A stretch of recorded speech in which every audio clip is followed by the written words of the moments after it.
그 동전을 이렇게 쭉 굴렸을 때 앞면 나오냐 뒷면 나오느냐에 따라서 베팅을 하는 건데 동전이 쓴 거예요. 안 넘어지고. 네. 예. 페드가 이렇게 쓰기를 원하는 좁은 길을 가고 있는 거라는 거죠. 서야 돼요. 네. 가만히 좁은 길인 거죠. 계속. 금리 인하를 빨리 했다라는 얘기는 잘못하면은 인플레이션이 다시 일어날 수 있는 거고 거기에 또 유가 연결돼 있는 네. 거고 또 느리게 하면 실업률이 높아질 수 있는 거죠. 빠르게 해도 문제고 느리게 해도 문제인 거잖아요. 천천히 하는 게 가장 주식시장에는 좋다. 그게 골디락스라고 생각을 하는 거고 그래서 이제 3월 달 뭐 이럴 때 하면은 문제가 뭔가 발생했으니까 하는 것 같다라는 거 계속 말씀을 드렸던 거고 분위기 바뀌면서 내려갔을 경우에는 결국 골디락스인데 그게 확률상으로 보면 굉장히 낮은 확률이라는 거죠. 동전이 설 확률은 낮다. 네. 금리가 내리던 오르던 빨리 움직이는 거는 무조건 나쁜 상황인 거라는 게 지금 저의 생각입니다. 뉴욕 3대 지수가 사실 지난 연말에 9주 연속 상승하는 흐름을 보였는데 10주 만에 주간 하락세를 보인 거거든요. 이 부분 지금 이 시점에서 우리는 어떤 관점으로 접근을 해봐야 되는지 또 숫자 측면에서 저희 꼼꼼하게 다가가 보겠습니다. 테이블앱의 케빈강 대표 나와 계십니다. 안녕하세요. 안녕하세요. 반갑습니다. 제가 뭐 간략하게는 요약을 해드렸는데 좀 자세하게 보겠습니다. 뉴욕 증시 주간 흐름도 보겠고요. 이번 주 어떤 키워드로 좀 살펴봐 주실까요? 일단 주간 네. 리뷰로 딱 보면은 네. 일단 12월까지는 되게 좋았는데 맞아요. 1월 달 딱 오자마자 중동 지정학적 리스크 첫 번째 그래서 유가가 오르기 시작했다라는 거. 그다음에 이제 애플 투자 의견 하향 그래서 기술주 전체가 영향을 받아서 빠졌다. 그렇죠. 테슬라도 빠졌다. 그러면서 나스닥이랑 다 많이 내렸다. 그다음에 세 번째는 이제 금요일 날 고용 지표 나오면서 이게 좋은 건지 나쁜 건지 잘 모르겠다. 네. 그 세 가지가 그냥 일주일을 나타내는 전체 키워드 아니었나라고 생각이 듭니다. 좋은 건지 나쁜 건지 모르겠다 와닿네요. 네. 네. 그래서 지금 볼게요. 이제 첫 번째 네. 부분 같은 경우는 이제 화요일이었는데 움직인 거 보시면은 금리 같은 경우도 올라갔다 내려갔다는 그 변동폭이 생각보다 컸고요. 그 다음에 주식 같은 경우도 러셀이 제일 많이 빠졌고 나스닥도 빠졌고 그 다음에 비트코인이 많이 빠지면서 밑으로 확 내려갔었고 4만 불까지도 거의 내려갔다가 3만 불 때까지 찍었다가 10% 정도 내려갔다 다시 올라왔어요. 저 때는 ETF에 대한 얘기가 딜레이다 뭐 네. 이러면서 이제 확 내려갔다가 네. 지금 다시 이제 회복을 좀 한 거라고 보시면 될 것 같고 그래서 이때 같은 경우는 기본적으로는 이제 애플 뉴스가 제일 컸다라고 생각이 들고요. 그다음 뭐 PMI 같은 것들이 좀 나쁘게 발표되면서 경기 둔화되는 거 아니냐 이런 얘기가 좀 있었습니다. 그리고 근데 이제 애플은 뭐 투자 의견 하향도 있지만 지난 주말 사이에도 좀 악재가 계속 불거졌더라고요. 네, 나오고 있죠. 애플 같은 경우는 뭐 MS에 이러다가 시총 1위 추월당하나 이런 얘기도 있고요. 네. 어떨지 모르겠습니다. 그리고 뭐 반독점 얘기까지 나오고 맞습니다. 있기 때문에 실질적으로 여러 가지 얘기들은 계속 나올 거고 기술주는 근데 마이크로소프트나 애플이나 뭐 아마존이나 다 반독점에 대해서는 작년에도 제가 말씀드렸지만 열려 있기 때문에 계속적으로 미국에서 반독점 이슈를 제기할 만한 내용들은 이제 30% 넘어가더라고 하더라고요. 앱스토어. 그러니까 이제 그런 이슈들은 계속 있을 것 같아요. 그러면 이제 한쪽은 풀려고 할 거고 한쪽은 떼려고 할 거고 이제 뭐 그렇게 보시는 게 맞을 것 같고요. 네.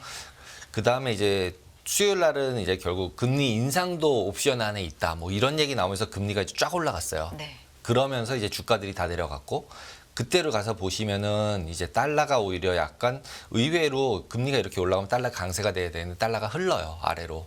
그래서 지금 이것들도 계속 이제 좀 봐야 된다. 왜냐면 이제 어떤 기준에 의해서 같이 움직이고 있지 않을 때는 결국 방향이 없다는 얘기거든요.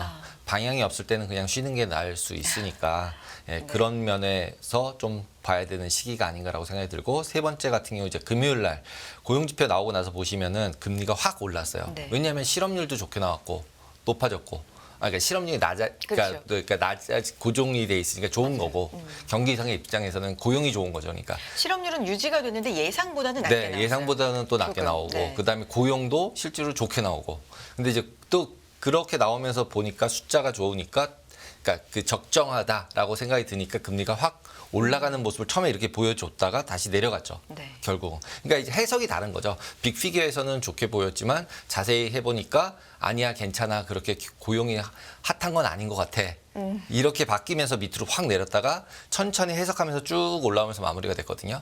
그러니까 이 부분에서 벌써 금리 부분에 있어서는 그러니까 좌충우돌 하고 있는 거죠. 해석을 어떻게 하느냐에 따라서.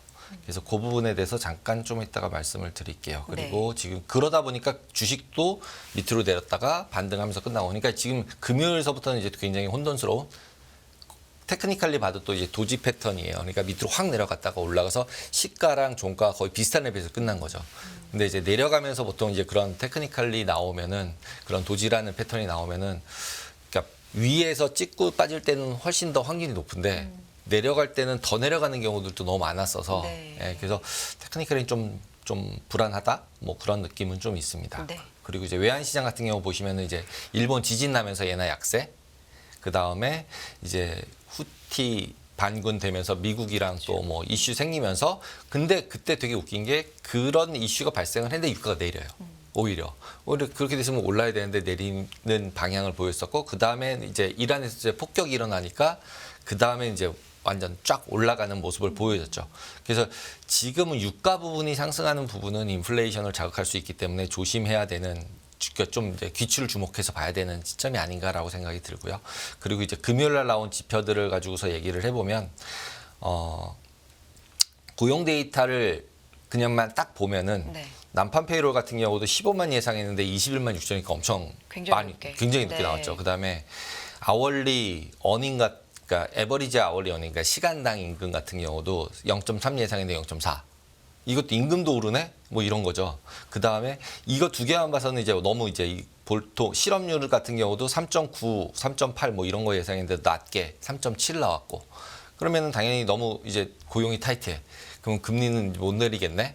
뭐 이런 식의 느낌인데 실제로 해석은 어떻게 됐나 하면 시장에서의 해석은 고용 지표 같은 경우는 하향 그 두 가지가 있다는 거예요. 기업에서 저건 발표하는 거는 이제 집계를 하는 거고 그다음에 가계 쪽에다 물어봐서 집계를 하는 게 있는데 그거는 오히려 68만 3천 개가 줄었대요. 오히려. 그래서 가계는 아니래. 이렇게 얘기를 하는 거고 그다음에 노동 참여율 같은 경우 위에서도 보시다시피 62.7 예상했는데 60.5니까 노동에 참여하려는 사람의 수가 줄어들고 있어.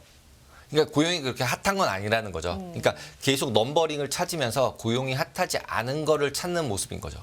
그다음에 실제로 난판 페이롤 같은 경우도 전달 거를 조정을 하는데 계속 전달 거 조정이 아래로 내려가는 거예요. 그러니까 계속 세 달째 계속 내려가고 있어. 다음 달에 가서 지금 이번에 나온 것도 또 조정돼서 아래로 내려갈 수 있어. 이런 식의 생각을 가지면서 그리고 트렌드는 계속 하향이잖아. 이런 쪽으로 되면서 계속 고용이 그렇게 좋지 않은 쪽으로 해석을 계속 하려는 모습. 이 되게 크게 나왔어요. 그래서 이 두 개 진영에서 이 두 번째 걸로 보면은 어떻게 보면 이제 한쪽에서는 소프트 랜딩이라고 얘기하는 거고 한쪽에서는 침체라고 얘기를 하는 게 둘이 계속 부닥치고 있는 거죠. 그러게요. 부닥치고 있기 때문에 해석을 어떻게 하냐에 따라 지금도 벌써 똑같은 고용 지표가 나왔는데도 해석을 어떻게 하냐에 따라 틀린 거잖아요. 근데 이게 말씀해 주신 것처럼 속보치, 수정치 네. 일종의 그런 개념인데 앞선 두 개월 이 두 내려갔죠. 달째 내려갔기 때문에 이게 굉장히 좀 네, 그게 헷갈리는 네. 부분이고 그다음에 이번 것도 또 다음 달에 내려가지 그러니까요. 않겠냐 뭐 이런 식으로 해석을 해버리니까 기본적으로는 되게 이제 어려운 거죠. 예, 그래서 지금 현재로 봐서는 이렇게 시장이 움직일 때는 어쨌든 뭐 변곡점 내지는 뭐 이런 가능성이 없잖아 있으니까 좀 조심을 해봐야 되지 않을까. 그다음에 이제 지금 현재 그 이자율 쪽, 금리 쪽에서 보시면은 여기서 금리가 반대로 올라가거나 내려가는 거를 어떻게 하느냐에 따라서 굉장히 향후의 스텝은 굉장히 달라질 수 있는 네. 것 같아서 패드와치 보면서 다시 말씀을 드리고요. 일단 네. 나스닥 종목 쪽 같은 경우 보시면 애플 제일 많이 빠졌고 테슬라 빠졌고 그리고 이제 지금 앞에서도 말씀하신 것처럼 애플 이제 뭐 반독점 그다음에 매출 부진, 투자 등급 하향, 폭스콘 매출 하향 뭐 그냥 IT 네거티브 다 나오면서 시뻘겋게 되면서 빠졌다라고 보시면 될 것 같아요. 그리고 이번 주 같은 경우는 이제 CPI 아까 말씀하신 것처럼 이제 소비지 그러니까 그 CPI들, 인플레이션 지표들 나오는 것들 보셔야 될 것 같고 그 얘기는 다 하신 것 같고 저는 중국 수출 데이터가 이번 주 금요일 날 나와요. 근데 중국 수출 데이터를 좀 봐야 되지 않을까라고 생각이 들어요. 왜냐하면 이제 일단 중국 뭐 그림자 금융서부터 여러 가지 얘기가 많이 나오고 있고 하나 또 중추그룹. 회사도 중추그룹도 네, 또 파산하고 네. 근데 이제 중추그룹 파산 같은 경우도 어쨌든 이제 우리나라로 자꾸 이제 뭐 그림자 금융 뭐 이런 걸 얘기를 하는데 그림자 금융이라고 단어를 써서 그렇지 우리나라로 따지면 사모펀드 뭐 기타 이런 거 다 포함된 거거든요. 그러면 우리나라는 그림자 금융이 없냐라고 얘기하면 다 우리나라도 있는 거고. 그러니까 예전에 이제 우리나라 사모펀드들 이제 뭐 환매 중단 사태 이런 걸 또 금융 그림자 금융에서의 문제다. 뭐 이렇게 얘기하면 밖에서 그렇게 얘기하면 얘기할 수 있는 거라서 그렇게 뭐 그 단어에 대한 부분에 대한 것보다는 레버리지 돼 있는 거라고 보셔야 되고 그런 것들은 우리나라 상호펀드도 그렇지만 약간 어떻게 생각하면은 좀 돈 많은 분들이 이제 투자를 했다가 어쨌든 손실을 보는 상태가 돼서 어떻게 보면 시진핑의 입장에서는 공동부유하나 저는 이런 생각이 들었어요. 그러니까 돈을 뺏는 거죠. 뺏는 거나 마찬가지잖아요. 그냥 부도가 그런 나면. 관점도 네, 그래서 있을 수 저는 이제 뭐 있군요. 그냥 갑자기 그런 생각도 들더라고요. 이게 뭐 완전하게 내피셜하게 정확하게 모르겠지만 드는 생각에서는 그걸 그렇게 부도를 내는 게 중국 같은 경우는 계획적으로 내고 있는 거잖아요. 안 도와주고 도와주고도 계획적으로 할 수 있는 거고 살리고 죽이고도 계획적으로 하고 있는 거니까 자기 맘대로. 그러니까 이제 오히려 그런 것들이 더 네거티브하게 받아들여질 수 있는 상황이고 그래서 그런 식의 중국이 뭐 주식이나 이런 걸 예상하기보다는 수출이나 이런 데이터를 가지고 다른 나라의 영향력이 어떻게 되나를 보는 게 좋을 것 같아요. 그러니까 지금 같은 경우 중국에서 수출이 잘 된다는 얘기는 유럽이나 미국의 경기가 좋다는 얘기인 거고 왜냐하면 그걸 사주는 데가 미국이나 유럽일 테니까. 그래서 그 두 군데가 잘 된다는 얘기이기 때문에 경기가 계속적으로 좋을 수 있어라는 시그널로 오히려 저는 중국 수출 데이터들을 좀 봐야 되지 않을까? 왜냐하면 요 밑에 조그맣게 보이는 부분 보시면은 밑에 마이너스로 계속 중국 수출이 계속 줄어들었어요. 그러니까 중국이 좋을 수가 없는 거죠. 중국도 수출 드리븐 하는 나라인데.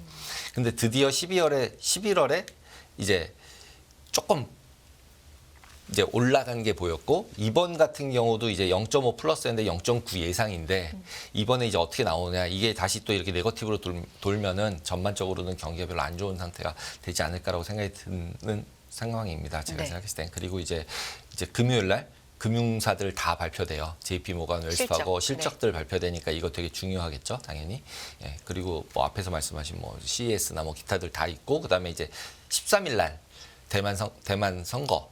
예, 선거 부분에서 그러네요. 일단 네. 미중의 뭐 대리전 양상이다라고까지 표현이 되고 있기 때문에 뉴스들에서는 어떤 영향을 미칠지를 예상하기 조금 어렵지만 네. 예, 그런 부분도 보셔야 될 것 같다라고 생각이 듭니다. 네. 그리고 이제 패드와치 쪽을 보시면은 제가 그림 하나 가져왔는데 이게 타짜 4에 나오는 그 그림이래요. 근데 타짜? 네, 네. 타짜. 근데 그 동전을 이렇게 쭉 굴렸을 때 앞면 나오냐 뒷면 나오느냐에 따라서 베팅을 하는 건데 동전이 쓴 거예요. 아, 어디도 안 아니고. 넘어지고. 네. 예. 근데 지금 이제 그 페드가 이렇게 쓰기를 원하는 좁은 길을 가고 있는 거라는 거죠. 이것도 아니고 저것도 아니고. 서야 돼요. 네. 가만히 좁은 길인 거죠, 계속. 왜냐하면 금리 인하를 하는데 금리 인하를 빨리 했다라는 얘기는 빨리 하다 보면은 잘못하면은 인플레이션이 다시 일어날 수 있는 거고 거기에 또 유가 연결돼 있는 네. 거고 그다음에 금리 인하를 또 느리게 하면 실업률이 높아질 수 있는 거죠. 그럼 양쪽 중에서 빠르게 해도 문제고 느리게 해도 문제인 거잖아요. 그러니까 앞면 뒷면이잖아요. 그러면은 결국 이제 여기서 저는 그래서 이제 천천히 해야 한다. 천천히 해야 하는 게 가장 주식시장에는 좋다. 그게 골디락스라고 생각을 하는 거고. 그리고 그래서 이제 3월 달 뭐 이럴 때 하면은 문제가 뭔가 발생했으니까 하는 것 같다라고 계속 말씀을 드렸던 거고. 그러면은 그게 아니라 이제 천천히 가면서 이제 좀 이제 바뀌면서 분위기 바뀌면서 내려갔을 경우에는 결국 골디락스인데 그게 확률상으로 보면 굉장히 낮은 확률이라는 거죠. 둘 중에 하나로 보면. 동전이 설 확률은 낮다. 네. 쓰긴 쓸 수 있지만 아. 예, 확률은 되게 낮다. 그래서 금리가 내리던 오르던 빨리 움직이는 거는 무조건 나쁜 상황인 거라는 게 지금 저의 생각입니다. 그리고 이제 패드와치에서 확률도 보시면은 지난주에 이렇게 좀 올라와서 6번으로 바뀌었어요. 7번이었다가 6번으로 바뀌었고 그다음에 이제 12월 달 같은 경우도 3.75에서 4.0으로 다시 올라왔어요. 확률상으로 보면은. 그래서 앞에서 말씀드린 것처럼 이제 금리 인하나 인상은 이제 없다라는 건 다들 알고 있잖아요. 근데 인하를 빨리 할 거냐 천천히 할 거냐에 따라서 이제 얘기가 좀 달라질 것 같다. 근데 지금 기준에서 금리 인하가 빠르다, 느리다의 기준은 뭘까요? 이것도 사실 3월, 하고 나서 3월. 사후에 3월이죠, 3월. 3월 기준으로 저는 3월에 3월이라고 하면 생각하는 3월에 하는 건 저는 빠르다. 빠르다. 아. 네, 빠르다라는 생각이 드는 거고 그다음에 뒤에서 하면은 느리다로 가는 거고. 네. 그래서 그런 부분들이 이제 어떻게 적용이 될지 한번 보시는 게 좋을 것 같고 네. 좀 이제 오히려 잘 코멘트를 하면서 이제 좀 천천히 속도 조절하면서 가주는 게 서행운전이라고 제가 표현 썼는데 서행운전 천천히 좀 가면서 가는 게 제일 좋을 것 같다라고 생각이 듭니다. 네. 주식시장 어쨌든 저희가 대체적으로는 마이너스 베팅, 그러니까 숏 베팅보다는 롱 베팅을 하고 있는 거잖아요. 주식을 다 보유하고 있기 때문에 올라가는 쪽 그리고 이제 리스크 관리하는 쪽에서 봐야 되니까 그렇게 보이고요. 이제 커브 자체만으로 봤을 때는 일드 커브 상에서도 보시면은 뒤쪽 부분 2년짜리, 10년짜리 뒤쪽 부분은 많이 올라온 데 반해서 지금 3개월짜리 같은 경우는 오히려 이게 험프라고 표현하는데 이렇게 푹 들어갔던 부분에서 올라와서 이제 평평해졌어요. 여기까지가 다 5.5 레벨에 다 있는 거거든요. 지금 3개월까지가. 네. 그럼 이제 3개월서부터 6개월 뒤 같은 경우는 이제 5.25 레벨로 내려와 있고, 그러니까 지금 6개월짜리를 사면 5.25에 살 수 있고 3개월 만기짜리 사면 5.5에 살 수 있다라는 거거든요. 이 일드 커브의 차이가. 그래서 지금 이 뒷부분, 앞쪽 부분 보시면 금리 인하 부분을 크게 반영하고 있지는 않은 거고, 그다음에 뒤쪽 부분에서는 뒤에서 맨 뒤도 다시 올라오고 있는 거고, 그러니까 이제 지난주에 말씀드렸던 그런 포워드 미래 금리에 대한 예측에 따라서 이 커브들이 이제 움직이기 시작을 할 거기 때문에 그게 그리고 이제 장단기 금리차 부분을 축소시키는 쪽으로 흘러가지 않을까라고 생각이 듭니다. 그래서 장기채 같은 경우는 지속적으로 제가 그냥 4 언더는 좀 불안하다라고 계속 말씀을 드리는 이유가 앞쪽하고 뒤쪽하고 차이가 너무 큰데 얘가 완전히 폭락을 해서 내려와 버리면 폭락? 급락을 해버리면 갑자기 막 25, 25, 25씩 계속 해가지고 너무 빨리 내려와 버리면은 얘가 그렇다고 밑으로 내려갈 수 있냐라고 보면 오히려 그렇게 됐을 땐 침체니까 또 안전자산 선호 넘어가면서 오히려 뒤쪽은 금리가 같이 내려가긴 내려갈 수 있는 상태가 되는 거죠. 그러니까 이 두 개가 이렇게 밸런스를 맞추면서 실질적으로 커브 모양을 내년이나 이제 그 다음 해 정도 가면은 어떤 식으로 됐든 저는 정상화가 될 것이다라고 생각을 하고 있기 때문에 네, 그런 부분들을 충분하게 고려하시면서 뭐 TMF든 TLT든 이런 거는 거래를 좀 하셔야 될 것 같다라고 생각이 듭니다. 네. 그래서 계속 금리 인하니까 안전해라고 얘기를 하면은 그거는 3개월, 6개월짜리를 얘기를 하는 거고 얘네들은 이제 고점을 찍은 건 확실하니까. 근데 장기 쪽은 모른다라고 제가 계속 말씀을 드리는 거예요. 네. 자, 앞에랑 뒤에랑 너무 차이가 커져 있는 상태라서 그렇게 뭐 모든 사람이 원하는 방향으로 움직여지지 않을 가능성이 있다라고 말씀을 드립니다. 네. 그리고 이제 COT 리포트 보시면은 S&P 쪽이 이제 포지션이 크게 잘 변동되는 게 보여지고 있어서 선물은 이제 S&P만 가지고 말씀을 드리려고 하는데 실질적으로 자산운용사는 계속 매수를 했어요. 또 매수를 했어요. 그러니까 일주일 동안도 7만 6천 계약 정도를 매수를 하면서 지속적으로 이제 미국 주식에 대한 인플로, 그러니까 자금이 유치가 되고 있는 거, 실제로 주식형 조정으로 펀드로 보였지만 네, 이쪽에서는? 조정을 보이고 있지만 계속 저가 매수하는 형식으로 네. 사던 계속 매수가 선물이 늘어나고 있고, 그에 반해서 오히려 CTA들 선물 같은 경우는 오히려 매도가 늘어나고 있어요. 근데 CTA들은 계속적으로 말씀을 드리지만 기술적으로 매매를 한다고 말씀을 드렸잖아요. 예, 그래서 기술적으로 매매를 하다 보니까 실질적으로 이렇게 차트상에서 깨져버렸거든요. 저점 연결한 선을 깨져버렸기 때문에 이런 깨지는 부분들에서 매도가 나오지 않았을까라는 생각이 듭니다. 그리고 실질적으로 여기서 보시면은 매수를 하고 있는 주체는 마켓 메이커들, 딜러, 인터미디어리라고 돼 있는 쪽에서 매수를 계속 해주고 있는 상태고, 매도를 하고 있는 상태고, 이 기관들은 매수를 계속하고 있는 상태고, 그래서 마켓 메이커와 둘이서 지금 매도를 하고 있고, 그리고 혼자 주식형 매니저들은 계속 매수를 하고 있는데, 주식형 매니저는 계속 말씀을 드리지만 돈이 들어오면 사는 거고 돈이 나가면 파는 거예요. 그러니까 그 개념을 꼭 가지고 계셔야 될 것 같다. 그리고 이제 옵션 같은 경우도 보시면은 오히려 리스크를 다들 줄이는 쪽으로 가고 있어요. 그러니까 옵션을 많이 매도했던 사람들은 계속 포지션을 줄이고 있는 상태고, 예, 포지션을 계속 줄이고 있는 상태여서 14만 계약 정도가 실제로 미결제 약정이 줄어들고 있어요. 그리고 그 줄어들고 있는 게 스프레드 거래라는 걸로 줄어들고 있고, 그 JP 모건에서 이번에 올해의 주식 파생 상을 받았대요. 네. 근데 거기서 얘기하는 게 뭐냐면 제로디티라는 옵션을 가지고 기관들이나 마켓메이커나 이런 데들이 해지할 수 있는 툴을 잘 줬대요. 그거에 대해서 인정하면서 너네가 이제 올해 작년이죠. 23년도에 상을 받은 거예요. 그래서 그 전략들은 이제 칼라라는 전략을 얘기를 했는데, 그 칼라라는 전략이 뭐냐면 이제 옵션, 상승하는 부분을 팔아서 프리미엄 받은 걸로 아래쪽을 막는 걸 사는 거예요. 그래서 그냥 해진 거죠. 그야말로 했지. 주식을 많이 가지고 있는데 주식을 다 팔아서 이제 해결하는 게 아니라 그냥 주식은 들고 있고 이런 옵션을 팔고 사고 하는 걸 섞어서 이상적이네요. 네, 네. 팔고 그 대신에 이제 박스 안에 있을 때는 연동되는 거고 프리미엄을 조금만 내면서 할 수 있게끔 하는 전략을 만들어서 제로디티라는 게 이제 하루 만기니까 그걸 통해서 이제 그 보험료를 낮춘 방식으로 이걸 해지할 수 있는 방식을 뭔가를 만들어서 기관에게 제공하지 않았을까라는 생각이 들어요. 그러다 보니까 이런 스프레드 거래가 70% 이상 되는 게 하나 팔고 하나 샀으면 스프레드 거래거든요. 그러다 보니까 이제 70% 40% 이상의 옵션 볼륨을 차지했겠구나. 그래서 이게 저는 개인들이 그냥 이렇게 막 투기하느라고만 쓸 줄 알았거든요. 그랬는데 오히려 이런 식의 기관들이 해지하는 쪽으로 쓰고 있구나. 그래서 시장이 굉장히 빨리 커졌구나. 50% 이상의 볼륨을 가져가는 시장으로 됐구나라는 걸 사후적으로 알 수 있었습니다. 네. 그리고 이제 옵션 시장 같은 경우는 지난주 같은 경우 이제 보여드릴 때 지난주에 안 했었나? 안 했었죠. 예, 그래. 이 부분은 이제 그 화요일 날 아마 했던 것 같아요, 잠깐. 그래서 맞아요.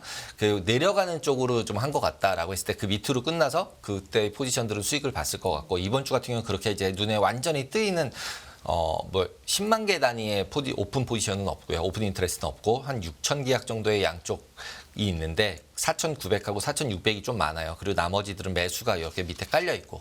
그래서 그 두 개를 비교를 해보면 결국은 어느 정도는 박스권, 그러니까 너무 빠지거나 너무 올라가는 쪽에는 베팅을 오히려 안 하고 있지 않나라는 생각이 들고, 오히려 가운데는 지금 지난주 같은 경우는 그래도 나름 계속 빠졌잖아요. 계속 빠진 거라서 거기서 위든 아래든 약간 변동은 있고 너무 급등을 하거나 너무 급등은 하지 않을 것 같다라는 식으로 옵션 시장에서는 베팅을 하고 있지 않을까라고 제가 추정을 해봅니다. 네. 그 이유가 여기 있는 이제 가운데는 약간 적고 양쪽이 많잖아요. 그래서 양쪽이 많다는 얘기는 매도를 좀 더 많이 했다는 얘기이기 때문에 아까 같은 그림을 그려드렸고, 그 다음에 3월물 만기 같은 경우는 큰 변동은 없었어요. 그리고 지수 빠진 거 대비해서는 변동성도 상승을 많이 안 했고, 그래서 지금 보시면은 변동성 같은 경우도 오히려 지난주에 이제 급락할 때 잠깐 올라갔다가 14% 정도를 찍었다가 다시 13%대로 내려와 버렸어요. 여전히 굉장히 낮은 수준이죠. 네, 여전히 계속 낮아져 네. 있어서 급락을 뭐 많이 빠졌지만 상대적으로 한 3% 정도 나스닥은 빠졌으니까 빠졌지만 빅스는 S&P에서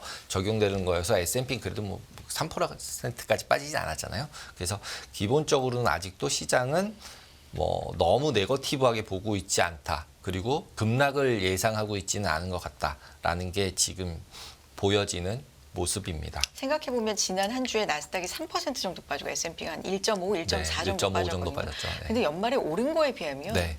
뭐 뭐 이 그렇죠. 정도는 뭐 줘도 되죠. 네. 네. 그런 느낌입니다. 이번 주 어떻게 될지 모르겠지만. 네. 근데 지금 현재 그림, 그러니까 차트상에서 보면은 네. 제가 자꾸 그림이라고 표현을 드리는데 그냥 전 차트가 그림이라고 그냥 생각하거든요. 네.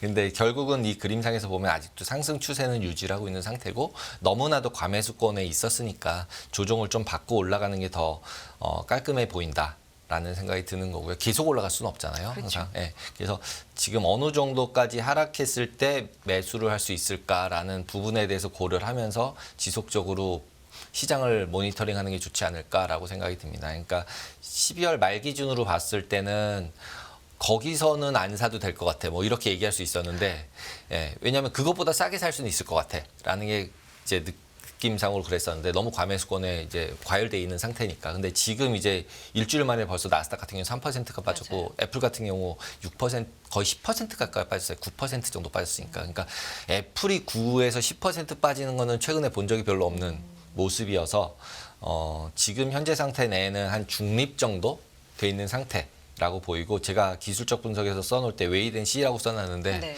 이 십자선이 도지라고 부르거든요. 이 도지라고 불리우는 선의 시가와 종가가 올렸다 내렸다 제자리에 갖다 놓고 끝낸 거거든요. 그 얘기는 시장 자체가 굉장히 뭐라 그래야 될까요? 그 균형돼 있는 느낌? 사고자 하는 사람과 팔고자 하는 사람이 굉장히 싸우고 있는 느낌. 그리고 그게 잡 데이터 나오는, 고용 데이터 나오는 날에 있었던 움직임이라고 보면, 그리고 이제 아까 해석도 제가 두 양쪽을 다 그렇죠. 설명을 드린 게, 분명히 겉에 그림에서는 고용시장 타이트한 걸로 나왔는데 고용시장 타이트하지 않은 거야라고 해석을 하면서, 아까 보여드린 그 차트가 뉴욕타임즈 였을 것 같아요. 제가 스크립 해올 때. 네. 그러니까 그 두 군데 거를 비해서 결국 균형점을 맞추면서 끝난 거잖아요. 그래서 여기서는 주의해야 되고, 여기 빨간색 선이 이제 피보나치 선 그려놓은 레벨인데, 그래서 저는 지금 이 상태에서는 어느 정도는 조금 빠질 때 조금 사야 되는데 천천히. 물론 다 현금 비중이 가장 중요하기 때문에 12월 말 현금 비중을 줄여놓으신 분들은 이제 조금씩은 천천히 사기 시작하셔도 되는 거고, 예를 들어서 지금 이제 리세션 오고 침체 올 거야라고 생각하시는 분들은 아직은 사면 안 되겠죠. 그래서 판단을 잘 해보시고, 투자 의사결정을 하시면 제일 좋을 것 같습니다. 지금 고용에 대해서는 말씀해 주신 것처럼 뜨겁다라는 해석과 네.